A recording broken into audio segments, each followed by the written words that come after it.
good morning, everyone, and thanks for joining our second webinar on America's Going Back to Work series. I'm Don McMahan from FlyCloud Consulting. I know many of you, but not all of you. And I'll be the maestro for today's session. I've got two of my colleagues. Listen to it? I've got, you guys have to be quiet or I'll mute you all. I've got both Jaco Grobliar and Carl Ponto, as in Big Toe, our animation experts. And Big, you know, what we hope to do today, obviously with short presentations and trying to keep this to 1 hour, we're not going to solve all your problems, but we're going to at least give you an outline in each of our respective areas that will hopefully start your thinking and your planning as how you deal with this COVID thing. And after this, of course, you can follow up and during, you can send text. We'll have a Q&A at the end. And we're going to also make the slide deck available as well as a recording, since I've successfully figured out how to get the format right on that. So here's what we're going to do. We're going to start with a brief intro by my colleagues. I'm going to go to the, let's go to the slides. And after that, we're going to do a quick poll with everybody, and you'll get to, you guys will get to see the results of the poll. And then we'll launch into the presentations. We'll follow up with Q&A. So let's start this from the beginning.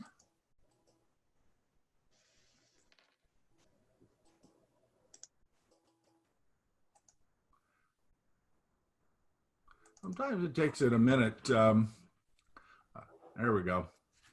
And we've also learned a big learning that the space bar that you normally use in PowerPoint doesn't work as well as a mouse. So all right, quick introduction. I think those of you who don't know me, I'm Don McMahan, FlyCloud Consulting. I'm a fractional VP of sales. I specialize in fixing bad broken. I also help companies scale that may be growing and don't know how to scale the organization. I have a number of solutions, both from my national company, Sales Acceleration, as well as my own, specifically designed to resolve some of the challenges companies are facing with the COVID crisis. One of those is called the Crisis Sales Comp Plan.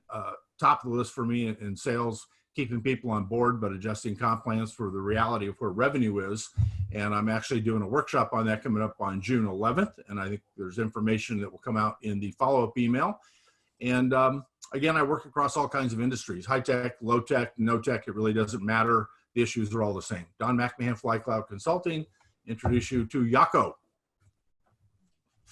Good morning, everybody, and maybe afternoon for some of you on the other side of the country. Name is Jaco Grobliar. I am a partner at Broadvision Marketing. Broadvision is a digital growth company. We focus on online lead generation. We work primarily with mid-market companies, and we help them to get found online by the people searching for products and services that they deliver. Thank you very much. And Carl. Hello, my name is Carl Ponto. I own a motion graphics and animation business called Squash and Stretch Productions. A lot of companies out there do not have like high quality custom content for their use in their marketing and their use in their client and customer relationship generation. And so my company provides that sort of content so people can really engage with their ideal clients and build relationships that lead to long-term growth. All right. Carl, thank you. And I think I need to, let's see, polls. Okay, I can run the poll from here. We're going to run the poll, like everybody to vote quickly, and then we'll end the poll and we'll share. So here goes the poll. I want to get a little idea of what's going on around the country.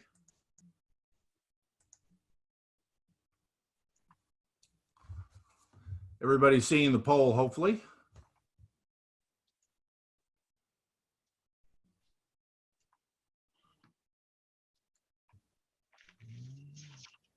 Well, I'm not, okay, there's some votes coming in, good, good. I love it when things work like they're supposed to.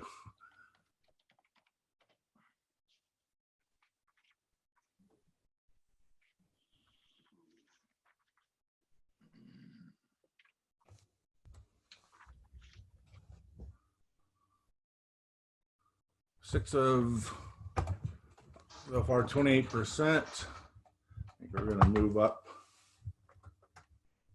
Hey, Don, if Yep. question 2 doesn't really apply to us, I mean, we haven't done any of those things. If it But doesn't apply, just skip it. it won't let me submit if I skip. So Yeah, you anyway, can't do that. All right. Well, we'll note that in our calculations. got it.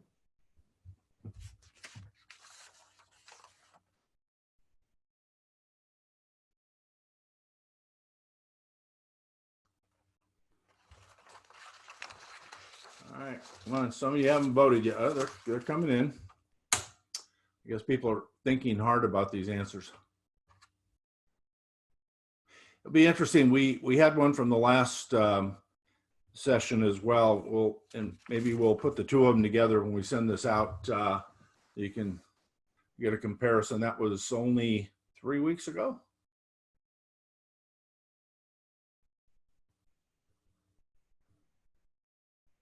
Okay. I'll give you guys about another 30 seconds, then we're going to close the poll. The nice thing about our poll, nobody gets COVID from this poll. It's social distancing correct.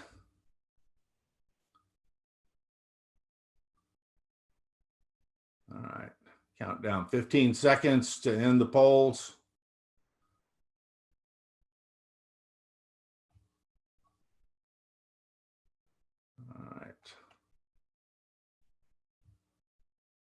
All right, we'll stop the polling. All right, and we're going to show the results. So, impact to your revenue since crisis started. It's always interesting. 19% no impact, increase in sales. We'd like to find out who those guys are. 10 to 20% loss, 25, 44% of 30% or more. Be interesting. We have some other numbers we can share from my national organization who did a survey.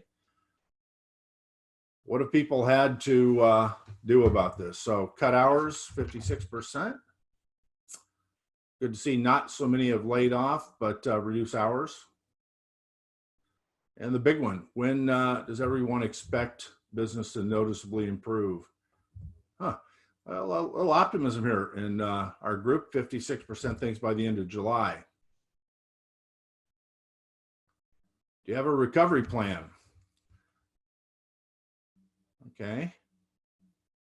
50% yes, 31% no.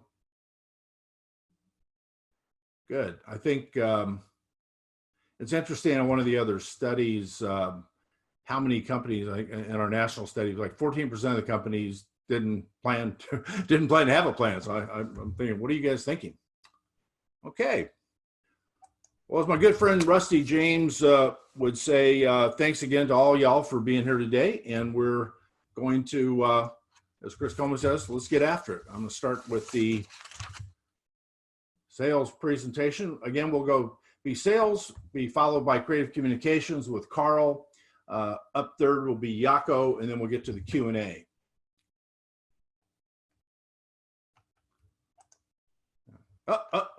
Okay. So Darwin, of course, is famous, and most people think of the, only the strongest survive, but actually there was more to his quote. Not just strongest, but the most intelligent, the one most responsive to change. And we're here today to help you be one of those companies that is more responsive to change once you see why. This is a national study we talked about from Sales Acceleration. They had almost 94% of the companies had impact. And again, back to, companies laying off, there were 37% were doing it. And at that point, 53%. And those who don't have a plan, that 14% was surprising. This poll was only done maybe about 3 weeks ago. A little surprising number of companies that didn't think they had to address this. Interesting, looked at LinkedIn all the time, as maybe you guys do as well. This, they had a jobs report that just, gave a bunch of numbers on who was hiring. I crunched it up to see, well, where were those jobs as an early indicator, maybe where we'll see recoveries. Not surprising, retail, which included a lot of different companies, was top of the list at, 77%.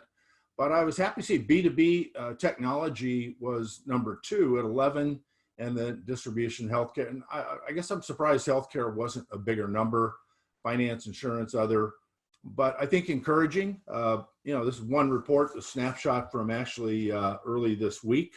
that shows, hey, in spite of how bad things are, companies are hiring. So I think that portends good things for everybody. When we talk about challenges in a COVID environment, we're going to talk about 6 key things today on the sales side. Top of the list, of course, you have to have a plan. And within that plan, you've got one of the tough things, you need to triage your team. Who can play and who needs a new job? We'll talk a little bit more about that. And along with that comes new job descriptions, comp plans, specifics on skill sets, testing, online effectiveness. There's a lot underneath that title. And also along with this will come a new playbook for sales, including new sales process and new metrics given the realities of a lot of remote presentations. Along with that comes number 5, there's going to be new roles for both sales and marketing. And also a key thing at the end will be training and support, not just sales, you'll see. So plan. So imagine this, imagine your football team and at halftime, all your running backs or come down with COVID, they can't go out for the second half. So you had a playbook for the whole game. The first half playbook has to be thrown out.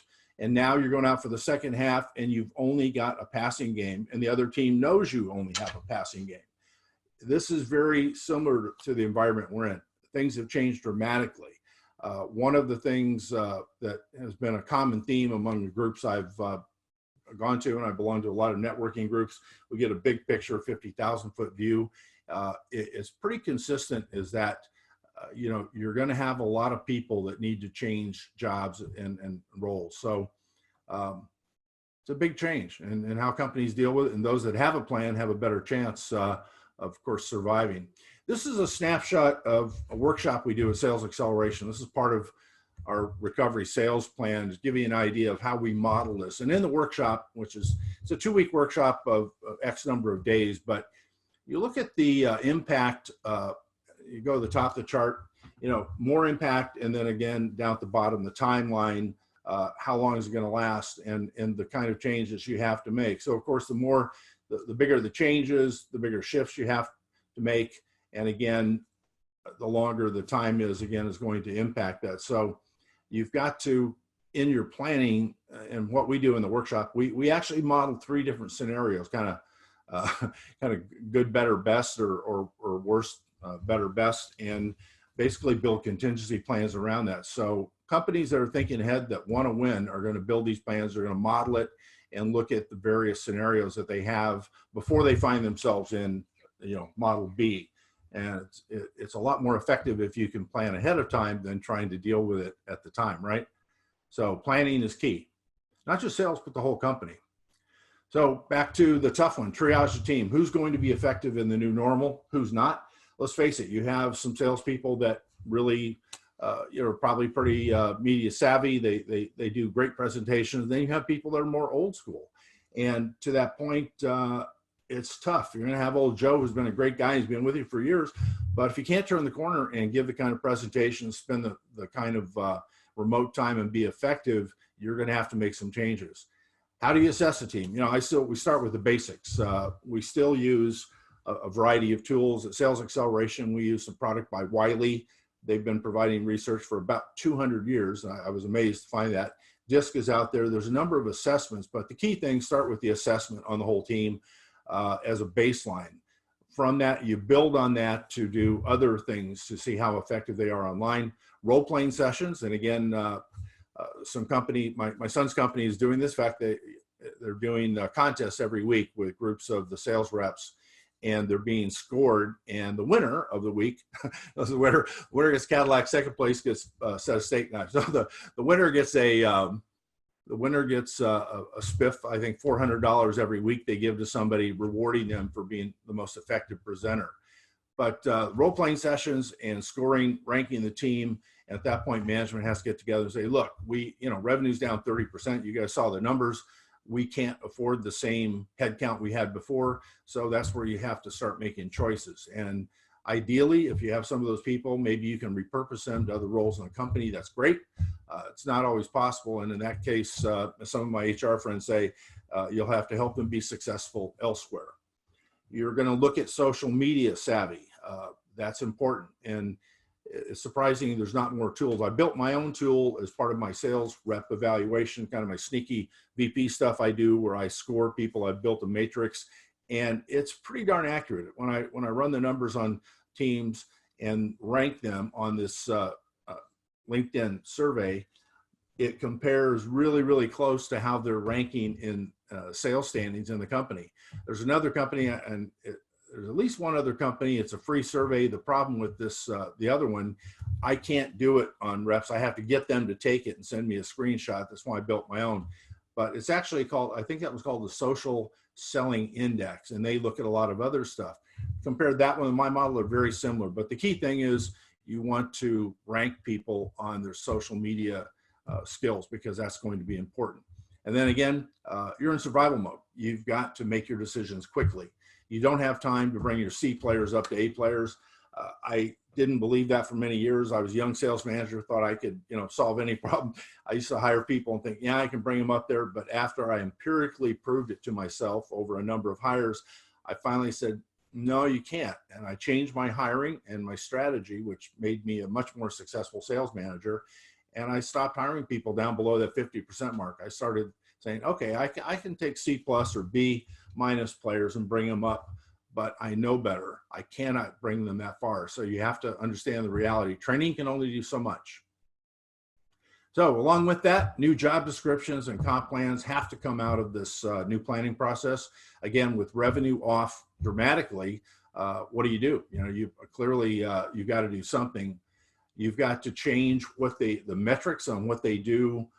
Think about it. Before you had metrics, a lot of companies have activity metrics, they may have call metrics, and now all of that has to be recalculated to be based on, hey, it's a new world.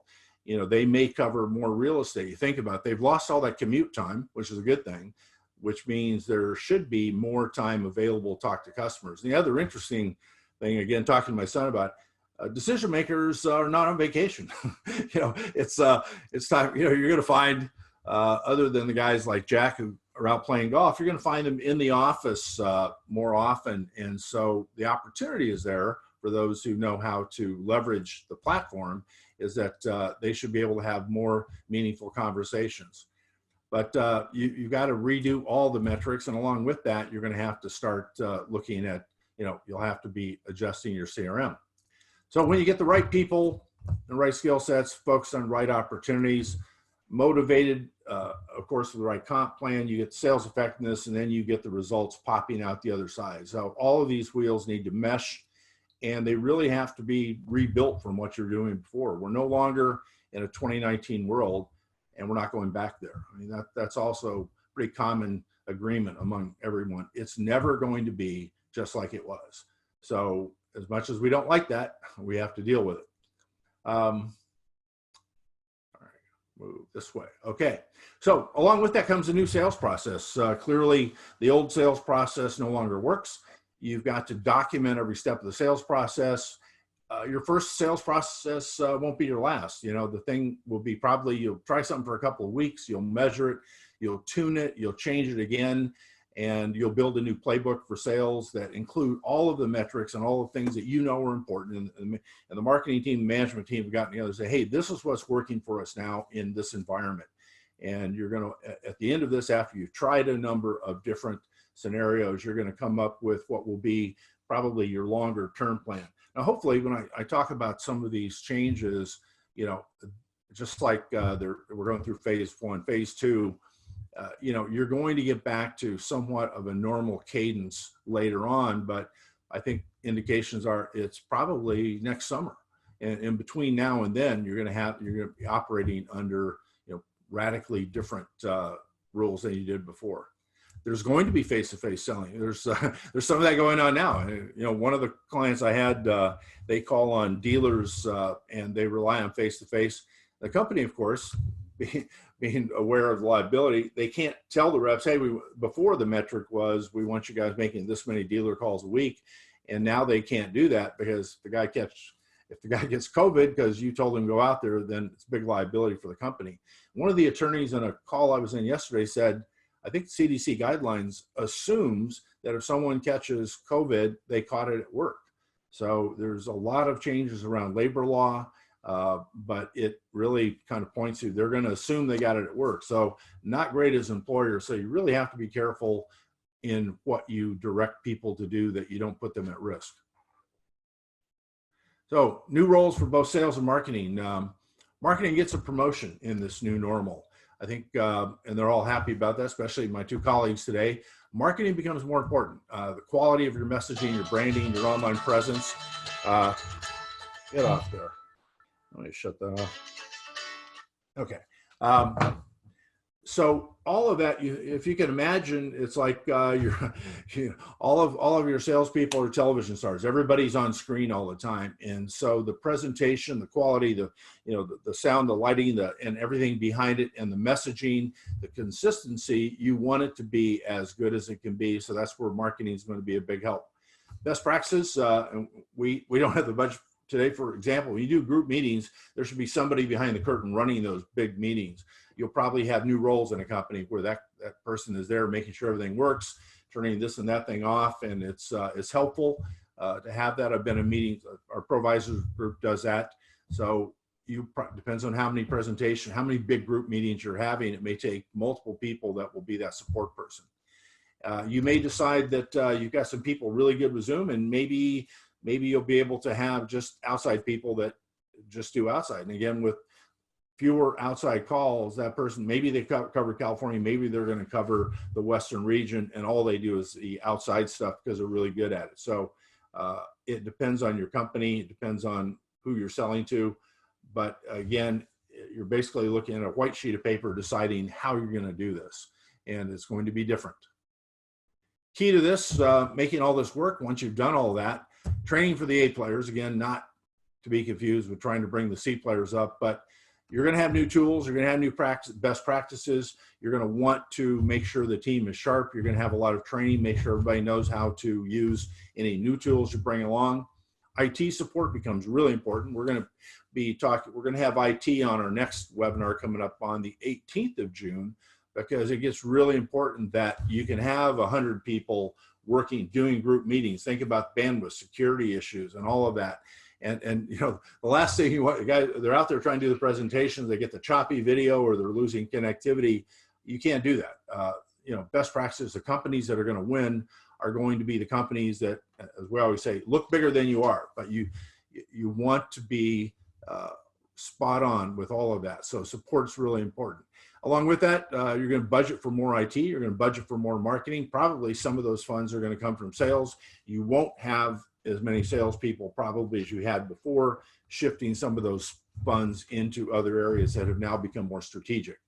So big changes all throughout the company. Again, this is a high level view of where you need to be going, what you need to be thinking about. Again, questions afterwards. I mean, we Sales Acceleration, we have just a product on fixing your sales plan as a workshop, as one solution. I do another one just on compensation, for example. And in fact, I'm doing a workshop to teach people how to do that on June 11th. You want to build your own crisis sales comp plan. So other resources, reach out to us after the meeting. I'm going to finish with one of my favorite books, The Art of War. Remember, in the midst of chaos, there's also opportunity. So I'll leave you with that positive thought as we move to Carl Ponto. Carl, you got it. Thank you. So I'm going to share my screen now. And I saw someone comment that I apologize for speaking a little quickly during my intro. So I posted my information into the chat there for my business. Thank you very much for having me. I'm really looking forward to talking about messaging and content in the new kind of post-COVID era we're in. A lot of things have changed. And so I'm going to be covering some of the ways that you and your clients can update their messaging and content to stay ahead of the curve. So the first thing I want to talk about is it was already important before, but now it's absolutely essential to form really strong connections with your audience. People are really feeling disconnected, like physically, and just their lives are really disrupted.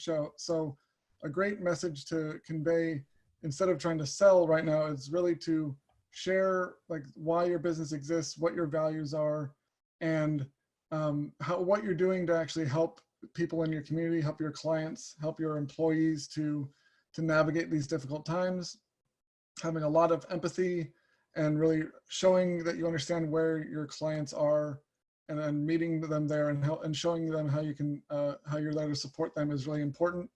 And having really strong emotional messaging is really key. We make decisions based on emotions. It's the limbic system of our brain. And so if your messaging is using a lot of emotional language and evoking a lot of those sorts of thoughts and feelings in people's, when they see your content, that's really powerful. And then with the messaging, people are kind of, before this whole COVID thing started, it was, people were looking for kind of nice to haves or wants and kind of very me focused messaging. And now it's the exact opposite, where it's very we focused, and it's very, people are looking for painkillers, not vitamins, is a way of thinking of it. The people need to know how your business and your services can help them solve their problems immediately. And just there's an overall feeling of lack of control and lack of certainty in the world. And so if you can include in your messaging how working with you, using your services can give people that sense of control, that sense of certainty, that sense of kind of ownership of their life again, that is a really powerful message that'll resonate. And even more than before, just starting conversations with people. And so using stuff like YouTube or formats where people can leave comments or send suggestions, really opening a dialogue with your ideal clients is super powerful now, because they want to feel like the businesses that they're doing business with really care for them more than just on the transactional level. So giving people an opportunity to give feedback and support is really powerful when building these relationships. And then something that's a little bit new, besides, I mean, easy isn't necessarily new, but safe is definitely a huge priority for people. Their health and safety is on top of mind pretty much every day. And so it's really important for your messaging to include, one, how easy it is to get started with you, and kind of what people's expectations should be like when they're working with you. There's going to be all online, which is a great thing to have because people are still going to be hesitant to leave their homes. But if you can show in your messaging and your content how you're taking care of your health and your team's health and the safety of any like offices that people might have to go to, or things you're doing to mitigate the situation, are things that people really want to see from the businesses they're going to be using. And so it might seem like a weird thing that's not necessarily on topic for what your business does, but just including some of that into your messaging is really, really powerful, and something that will put people's minds at ease and help make them feel safe when they're considering working with you, which will go a long way towards making your business more attractive to your ideal clients. The next, I'm going to move on to talking about content. So video and animation were really, really powerful before, and now they're totally essential for really connecting with your ideal clients and generating interest and business. Adding video animation to basically your marketing can include the effectiveness of websites, social media, SEO, email, all the things people are doing online. And just using these tools can lead to higher levels of understanding and connection with your messaging, because it engages more of the brain. People hear the audio and see the visuals. And it's also, again, that emotional connection is really powerful. Using stories of your business or people you've helped, how you've been adapting to the current situation, can really generate these deep emotional connections with people that are really powerful and essential for staying top of mind and getting people to follow your calls to action. Unfortunately, there's been some stats that just show how really effective this is. Using video on a landing page can increase conversions by up to 80%, according to Unbounce. So, I mean, if you're looking to get more from your marketing and just use the infrastructure you've built and get more results from that, adding this sort of content and this sort of messaging is really powerful.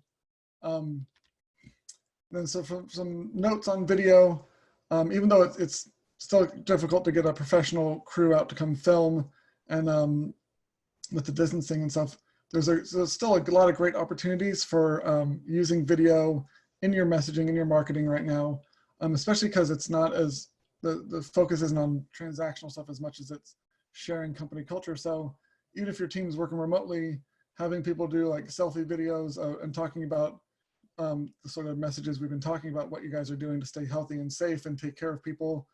And that kind of, I mean, high quality video, but kind of the more casual setup is something that's really appealing to people because it kind of shows that you understand how people are feeling. You're in a similar situation.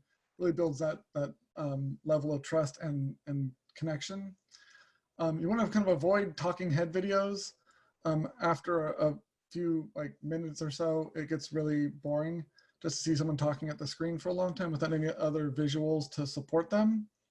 So the industry term is called B-roll, but if you can film other, like you working or other footage that you can edit in later or have someone edit in for you to make your videos a little more visually appealing would be a great thing to do. And also creating a channel. YouTube is the second most used search engine out there right now.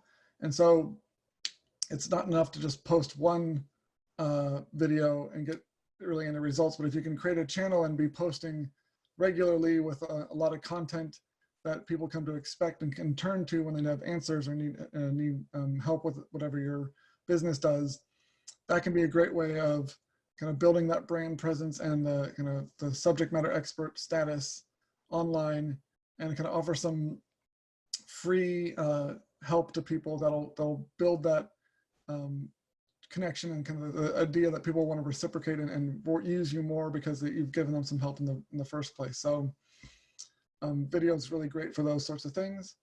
And you already have the technology for the most part on your phone, or there's some apps you can get that do the editing yourself if you want to try and do that, or plenty of people can help you with the editing that don't have to be physically next to you. So some great options there. For animation really excels at explaining complex concepts that are hard to film. And so using animation to help have the visuals and kind of show processes is really great. Same thing for kind of, right now it's hard to film like a customer journey, how you're helping people right now just because of the distancing. So using animation to tell the stories of clients you've helped in the past and like what they were experiencing before they worked with you, what it was like to work with you, and then what it was like afterwards, how much you helped them is really powerful right now. And using animation and video throughout your marketing and sales funnels is a great way to increase like their effectiveness and get people from the top of the funnel all the way through and to close business, or also just kind of filter out some of the less desirable clients.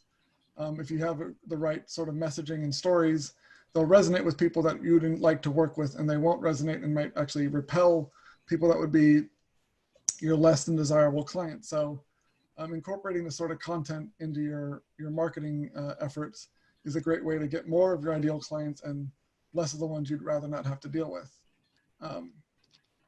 So actually I have a little animation here that I made for my own business. Many businesses have two major issues preventing their website from getting the type of sales conversions they want, need, and expect. They lack a well-crafted story about their business, ideas, technology, solutions, or services. They lack a vehicle to share their story in a quick yet engaging and effective way.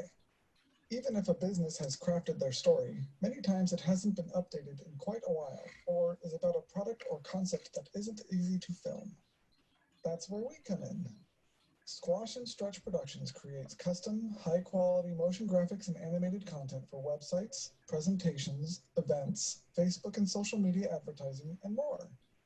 Don't lose your next visitor because your story is text-only, outdated, or a video with just a talking head. Experience how animation can dramatically help boost traffic and conversions on your website. Schedule a free consultation to learn more. So I'm not sure if the audio worked on that. If it didn't, let me know in the chat and I can post a link to it online so you can watch it and hear the audio there. So then finally, the last thing I want to talk about is the importance of quality. Because of how much content is being posted online these days, in fact, the last stat I heard was every minute there's 500 hours of content uploaded to YouTube.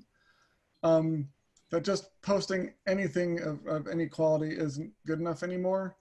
And people just have such short attention spans that to really have your content get you the results you want, it really needs to be customized and high quality and unique to your brand and your messaging. So the real like new marketing monarch, as I call it, is integration, where you have high quality content that speaks directly to your narrow target market and shows how your skills and your knowledge integrate into their lives and solve key problems that they have and really improve the quality of their life. So it's actually something that is some research as well from Motion Arts Media shows that 80% of people who watched a video were convinced to buy a product or service. So, I mean, it's really effective, but it is about having high quality content is important.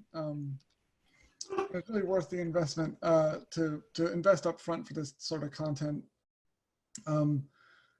Another stat, 85% of people want more quality videos from brands. So the people have seen a lot of the low quality stuff and it doesn't work anymore. And the way of thinking about it is, if you're trying to get your business, say, from like here to here, and you can either invest in the right sort of content with the right messaging up front and reach that level of success and reach your goals and grow your business. And then basically, or you can basically pay less upfront, go a cheaper route, not get the results you need, and you basically lose out on the time and basically pay for the lack of results later in the loss of revenue or kind of the stagnation of your business. So another great way to think of it is, imagine your business is a steak and you want people to eat your steak.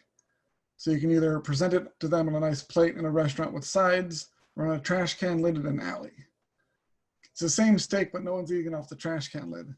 So there's actually a great kind of marketing coach who works with international marketing firms named Kane Minkus, and he surveyed a bunch of his clients, and they kind of came up with this conclusion that it's really about integration and not about just any content. So when you're thinking about creating content for your business or for your clients' businesses, it's really worth doing the higher end and customized content, and really that'll get you a lot bigger ROI from the marketing efforts online. And fortunately, it will pay for itself fairly quickly with how much more people are online and just how effective the content is. So, and then one more thing about quality is, even if you're doing some of these kind of selfie videos with your phone, planning out your content is really important. Having a consistent structure to your videos, and like, so people are going to know what to expect when they're watching your content is really important. And then really taking the time to research who is your specific target audience, where they are, what their goals are, what your goals are with the campaign, just so that when you're creating the content, you know exactly what you're aiming for, who you're speaking to, what they're going to care about. And then even as you're going through, like, making content, doing posts, and collect that feedback, get some analytics, see what people are responding the most to, because it will change and drift over time. And so knowing what people are looking for and being able to respond quickly to that is what help you keep that increased growth going, and avoid risking stagnation or even like reduced effectiveness of your content, because you're really listening to people and putting out content that's really going to help them out and help them really answer the questions and problems they have. So that kind of is a good overview of content and messaging. And I have a quote here that I found really awesome, which is, "Story, as it turns out, was crucial to our evolution, more so than opposable thumbs. Opposable thumbs let us hang on. Story told us what to hang on to." So Lisa Crumbs, I love that quote, and I think it's great for today when people are really looking to connect. And so tell your story in some awesome content online and see the results. Thank you. On to Jaco. Thank you very much. As I said before, my name is Jaco Grobler, and I'm going to talk about demand generation. You know, what is this process to generate leads, to generate business? And so I'm going to talk about a few concepts, try to explain the concepts, interpret them, and then at the end look at how do we apply those. So let's start. I was struck recently by this quote from Professor Scott Galloway from New York Stern. He has a blog, No Mercy, No Malice. And in it, he said during one of his articles, he said, things won't change as much as they will accelerate.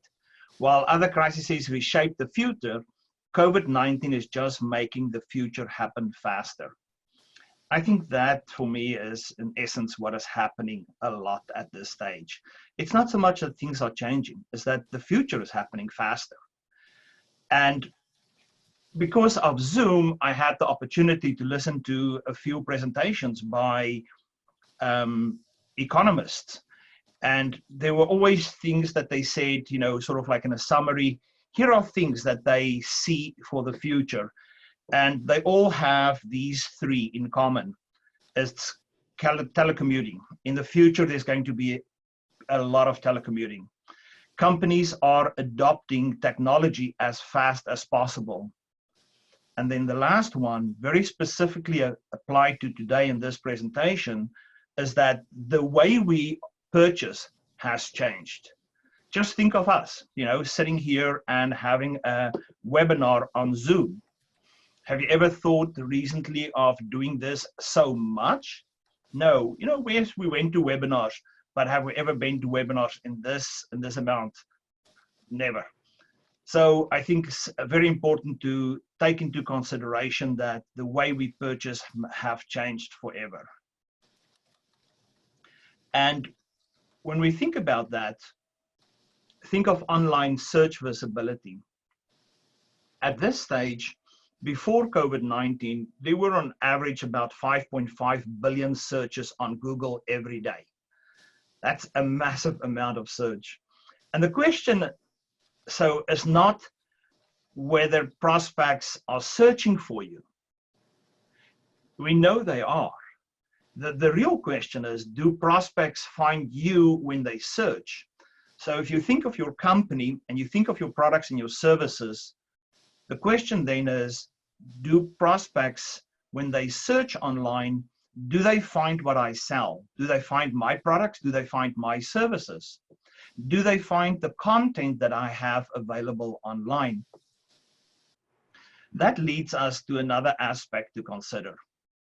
And that is when you are doing demand generation, specifically demand generation online, you know, there are two basic concepts out there, and the one is interruption and the other one is permission. What do I mean with that? Is that if you follow a marketing strategy of interruption, it means you have to do something to interrupt me. You have to interrupt me to get my attention. Versus the other way to think about it is, what can I do to get your permission to serve you the information that you are looking for? And so as a marketer, for me, specifically as an online marketer, I totally embrace the permission model. And the permission model, I'll explain a little bit more about that. But it's so much better when somebody is searching. You basically have their permission to give them the answer that they are searching for. And when you have that permission, their interaction or their engagement is so much better.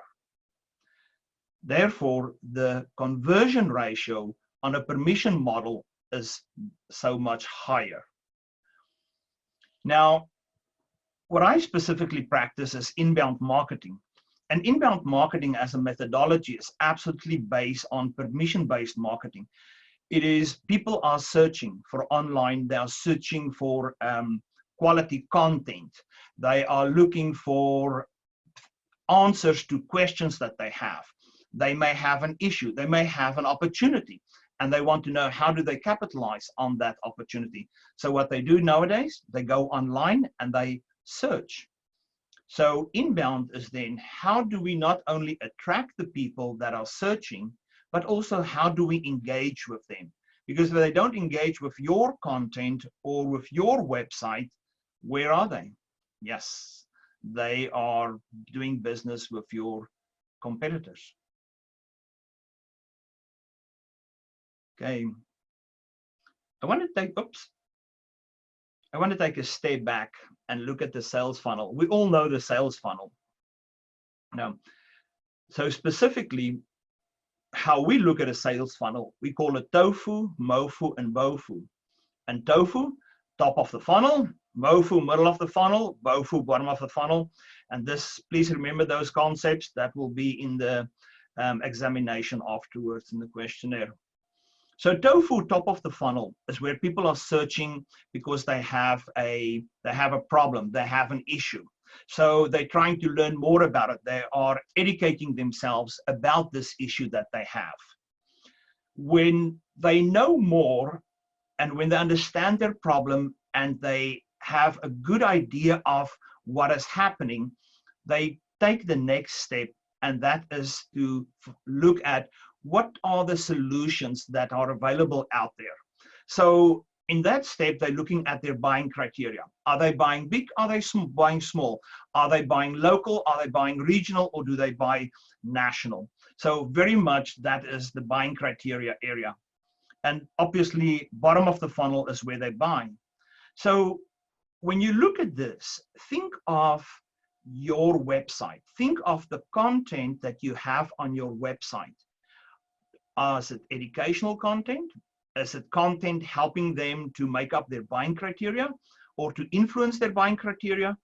Or do you just have content that is say, sell, sell, sell, sell?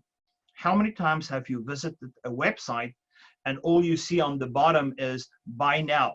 Click here to buy now. Well, think of it. If I am in the process of educating myself where I have a problem and I want to learn more about it, am I interested in any buying signals? No. I am more interested to learn more. So this is where we talk about content in context. Look at your pages on your website and make sure what is the purpose of that page. And if that page, if the purpose of that page is to educate people about a specific concept, then what is the next step that you want them to take? So maybe you will have a call to action that educate them further. Or you think that after they consume that content, they know enough, and now you want to influence their buying criteria. If you want to influence their buying criteria, maybe you will use a case study. Maybe you will use a checklist. And then obviously, if you think they're ready to buy, then that's good. Then you put out your sales offers. You know, it could be, let's get together for a demo, or contact us now for a consultation. So make sure that you know what the purpose of the content is and what you want to achieve with them, and very specifically what the consumer of the content want to do next. We all know about the buyer's journey. It's very popular nowadays. Everybody's talking about the buyer's journey. Yeah, that's right.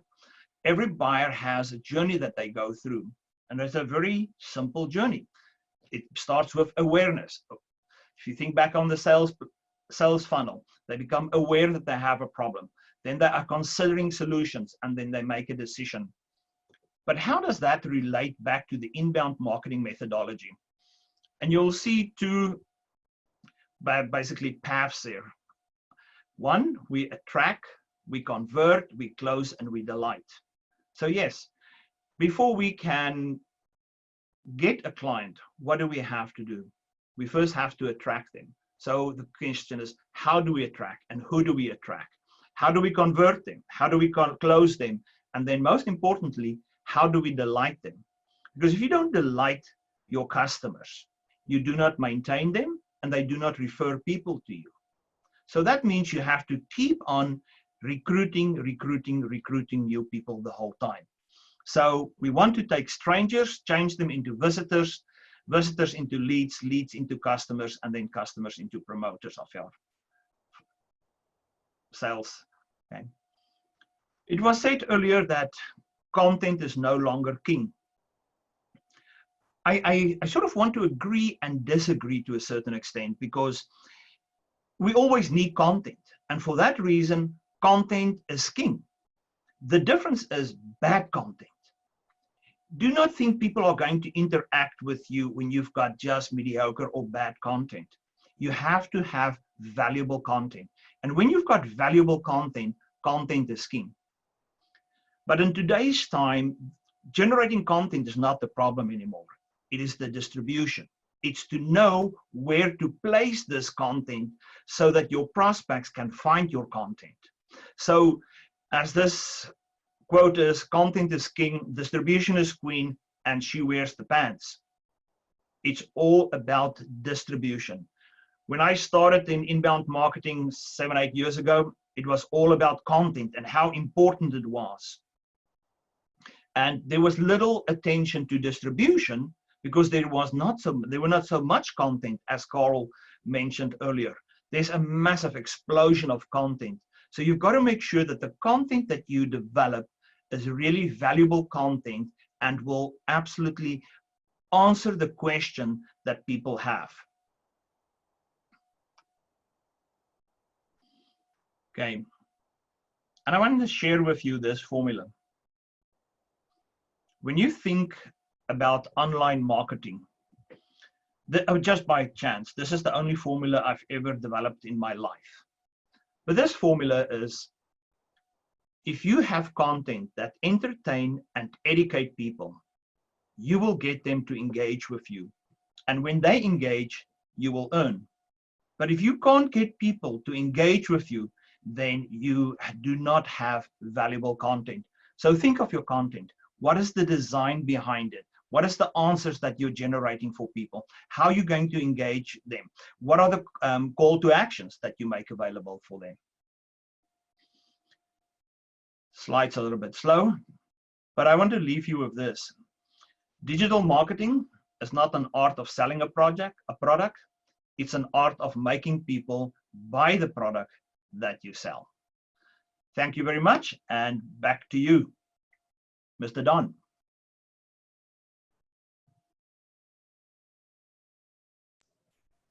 You're muted, Don. Unmute. There you go. Go back to. All right. So we've covered everything. We have a few minutes. We're able to go over if you guys like, but we've had some Q&A coming in, and now is your opportunity. If you'd like, raise your hand if you've got any live questions. We'd love to address those live.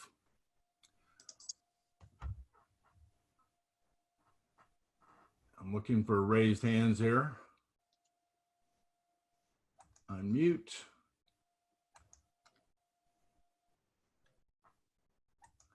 You guys can unmute yourselves, maybe. Unmute. Okay, so Don, maybe I can jump in here. There's one in the Q&A. Question for Jaco.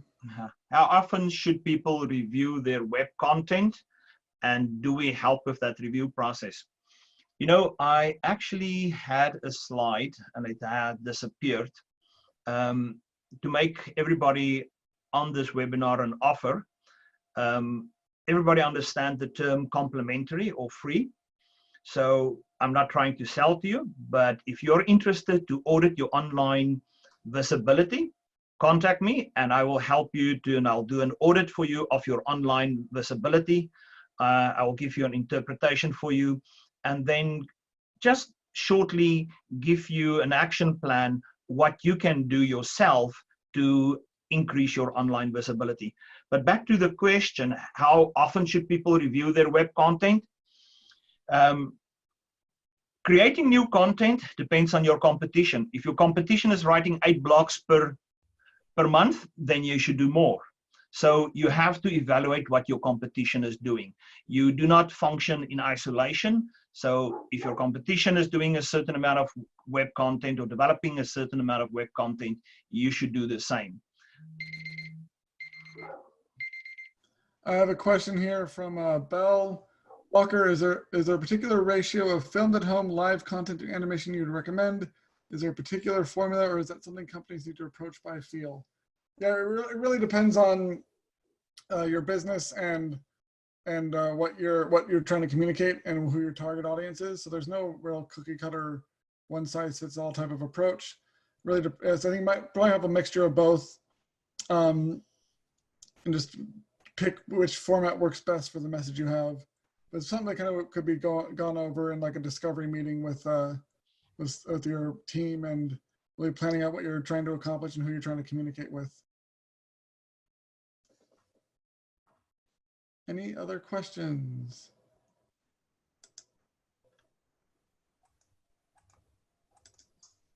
Let's see, we had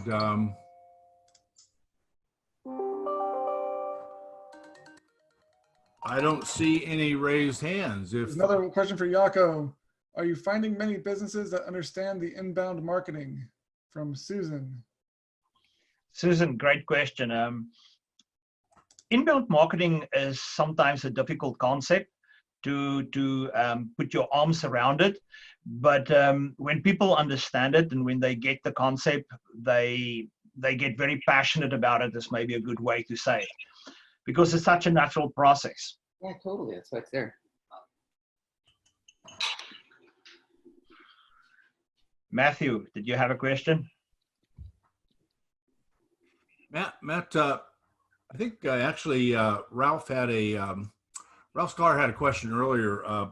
Why don't we think it's going to return to normal? And I think the consensus, and again, a lot of groups, a lot of companies have discovered that that this remote thing can work. Companies that haven't used Zoom before have found, wow, I can do stuff remote. I don't have to drive out there. And we're seeing a tendency, many companies going, talking to some guys in LA, I was in a group, they're going, I don't need to make that 2-hour drive to downtown Los Angeles if I can do a Zoom call and I've learned how to be effective. So I think people have embraced it, and that's not going to change. And that's why, stocks and companies providing the services have been going up. People have discovered a new tool. There's a lot of people that never used this before. Then there's those of us who have and are familiar with it. My wife's one who, they're doing it with kids at school and find that, hey, you can do one-on-ones and you can do video chats. It's funny, the kids are quite comfortable doing that, right? They've grown up with an iPhone in their hand, and, they are comfortable with it. Teachers, parents, maybe not so much. And, but in business, we're finding a lot of companies are embracing it.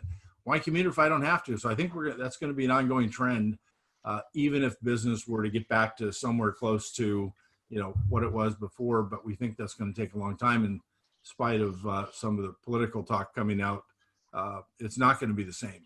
But some things will stay with us. The ability to do a lot of remote interaction with people, and that's why it's important to, be proficient, have the best tools, have the best systems, and being able to be effective. Well, I think there's another question for Jaco. Bruce asked, how much business do you need to be doing or want to do before inbound marketing is recommended? Really good question. Inbound marketing, you can divide it in two concepts. So on the one hand, it could be content marketing. So you need a much smaller budget where you just focus on generating content, making sure you optimize and you link the content. The more expensive version is where we utilize marketing automation software, such as HubSpot as an example, and we automate the whole lead generation process. So Bruce, it depends on how much content you want to develop and what your goals are. If you have to generate more leads, if you want to grow faster, then I would suggest you look for something like a marketing automation option. If you are steady Eddie and you can afford to just consistently do that, I would say stick with just content marketing. Make sure you block maybe once or twice a month.